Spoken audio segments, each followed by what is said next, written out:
Friends இந்த கோதுமை கிச்சடியை பாருங்களா, பார்க்கவே எவ்வளோ ஒரு சூப்பரா இருக்கு. டேஸ்ட் பாருங்க அந்த அளவுக்கு சூப்பரா இருக்கும். இங்க பாருங்க கிச்சடி எந்த அளவுக்கு நல்லா உதிருது இங்க பாருங்க. எந்த அளவுக்கு சூப்பரா இருக்கு பாத்தீங்களா? நம்ம பட்டை இஞ்சி சேர்த்து பண்ணதுனால இதோட வாசனை அந்த அளவுக்கு சூப்பரா இருக்கும். கொஞ்சம் கூட கோதுமை வாசனையே வராது. சுகர் இருக்கிறவங்களுக்கு, குழந்தைங்களுக்கு இந்த மாதிரி செஞ்சு இந்த கிச்சடியை செஞ்சு கொடுத்தீங்கன்னா அவங்க விரும்பி சாப்பிடுவாங்க. நம்ம காயெல்லாம் சேர்த்து பண்ணிக்கிறதுனால உடம்புக்கு ரொம்ப ரொம்ப ஆரோக்கியம். நம்ம இன்னைக்கு சூப்பரான ஹெல்த்தியான கோதுமை ரவையை வச்சு கிச்சடி தான் பண்ண போறோம். எப்படி செய்யலாம்னு பார்க்கலாமா? Hi friends, welcome to Kerala சமையல். இந்த கேரளா சமையல்ல கோதுமை கிச்சடி தான் செய்ய போறோம். வாங்க எப்படி செய்யலாம்னு பார்க்கலாம். இந்த கிச்சடி பண்றதுக்கு இப்போ ஒரு பாத்திரம் வச்சுக்கோங்க. ஒரு 3 டேபிள் ஸ்பூன் நெய் சேர்த்துக்கோங்க. உங்களுக்கு நெய் சேர்க்க விருப்பம் இல்லைன்னா எண்ணெய் சேர்த்து கூட பண்ணிக்கோங்க. நெய் சேர்த்து பண்ணும்போது ஒரு வாசனை நல்லா சூப்பராக இருக்கும். சேர்த்து கொடுத்துக்கோங்க. நெய் சேர்த்து நெய் நல்லா சூடாயிடுச்சு. ஒரு பட்டை, ஒரு அன்னாச்சிப்பூ, 5-6 கிராம்பு, அது கூடவே ஒரு டேபிள் ஸ்பூன் பெருஞ்சீரகம் சேர்த்துக்கோங்க. பட்டை, கிராம்பு, பெருஞ்சீரகம் சேர்த்து நல்லா பொரிஞ்சு வந்துருச்சு. 2 டேபிள் ஸ்பூன் இஞ்சியை பொடியாக கட் பண்ணி வச்சுருக்கேன். இப்போ சேர்த்து கொடுத்துக்கோங்க. அது கூடவே 4 பச்சை மிளகாவை பொடியாக கட் பண்ணி வச்சுருக்கேன். இப்போ சேர்த்து கொடுத்துக்கோங்க. உங்கள் காரத்துக்கு அனுசரித்து பச்சை மிளகா சேர்த்துக்கோங்க. அது கூடவே பெரிய சைஸ் 2 வெங்காயத்தை பொடியாக கட் பண்ணி வச்சுருக்கேன். சேர்த்து கொடுத்துக்கோங்க. வெங்காயத்தை சேர்த்து கொடுத்துட்டு வெங்காயம் வதங்கிறதுக்கு ஒரு டேபிள் ஸ்பூன் உப்பு சேர்த்துக்கோங்க. உப்பு சேர்த்து வதக்கும் போது வெங்காயம் சட்டுன்னு வதங்கிடும். வதக்கிக்கோங்க. பாருங்க, வெங்காயம் சேர்த்து இந்த அளவுக்கு நல்லா வதங்கி வந்திருக்கு. இந்த அளவுக்கு வதங்கினாவே போதும். இப்போ இந்த ஸ்டேஜில் 1/2 டேபிள் ஸ்பூன் மஞ்சத்தூள் சேர்த்துக்கோங்க. மஞ்சத்தூள் சேர்த்து ஒரு டைம் நல்லா கிண்டி கொடுத்துக்கோங்க.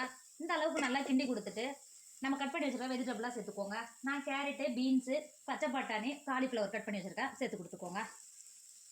நம்ம சேர்த்த காயெல்லாம் ஒரு 10 நிமிஷத்துக்கு நல்லா வதக்கிக்கோங்க. நல்லா கிண்டி கொடுத்து வதக்கிக்கோங்க. இப்போ பாருங்க, நம்ம சேர்த்த காயெல்லாம் எந்த அளவுக்கு நல்லா வதங்கி வந்திருக்கு பார்த்தீங்களா? இப்போ இந்த ஸ்டேஜில் 250 கிராம் கப்பில் நான் 3 கப்பு கோதுமை ரவை எடுத்திருக்கேன். இப்போ சேர்த்து கொடுத்துக்கோங்க. ரவையை சேர்த்துட்டு நம்ம காயோட ஒரு 5 நிமிஷத்துக்கு நல்லா கிண்டி கொடுத்துக்கோங்க. கிண்டி கொடுத்துட்டு ஒரு 10 நிமிஷத்துக்கு தண்ணி எதுவும் சேர்க்காம ரவையை வேக விடுங்க. இப்போ பாருங்க, நம்ம சேர்த்த ரவை காயோட சேர்த்து எந்த அளவுக்கு நல்லா உதிரியா ஒரு 10 நிமிஷத்துக்கு நல்லா பருந்து வந்திருக்கு பார்த்தீங்களா? இப்போ இந்த ஸ்டேஜில் 1 கப்பு ரவைக்கு 3 கப்பு தண்ணி சேர்த்துக்கோங்க. கரெக்டாக இருக்கும். நான் 3 ரவை எடுத்ததுனால 9 கப்பு தண்ணி எடுத்திருக்கேன். லைட்டாக சூடாக இருக்கிற தண்ணியை சேர்த்துக்கிறேன். சேர்த்து கொடுத்துக்கோங்க. இந்த அளவுக்கு தண்ணி சேர்த்து கொடுத்துட்டு ஒரு டேபிள் ஸ்பூன் உப்பு சேர்த்துக்கோங்க. உங்கள் டேஸ்ட்டுக்கு அனுசரித்து உப்பு சேர்த்துக்கோங்க.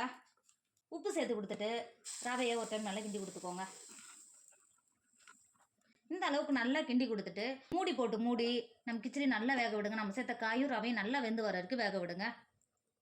இப்போ பாருங்க, நம்ம கிச்சடி எந்த அளவுக்கு நம்ம சேர்த்த தண்ணி கரெக்டாக எந்த அளவுக்கு நல்லா வெந்து வந்திருக்கு பார்த்தீங்களா? இப்போ ஒரு டைம் நல்லா கிண்டி கொடுத்துக்கோங்க. இந்த அளவுக்கு நல்லா கிண்டி கொடுத்துட்டு உங்ககிட்ட மளிகை தான் சேர்த்து கொடுத்துக்கோங்க. என்கிட்ட இல்லை, நான் சேர்த்துக்கல. இறக்கிக்கோங்க.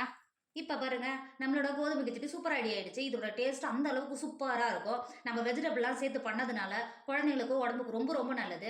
உங்கள் வீட்டில் குழந்தைங்க யாரெல்லாம் காய் பிடிக்காதுன்னு சொல்கிறாங்களோ இந்த மாதிரி சேர்த்து செஞ்சு கொடுங்க. அவங்க விரும்பி சாப்பிடுவாங்க. கண்டிப்பாக நீங்களும் ட்ரை பண்ணுங்க. என்னோட வீடியோ உங்களுக்கு பிடிச்சிருந்தா உங்கள் ஃப்ரெண்டு உங்கள் ஃபேமிலிக்கு ஷேர் பண்ணுங்க. மறக்காம கேரளா சமையலை சப்ஸ்கிரைப் பண்ணிக்கோங்க. தேங்க்யூ.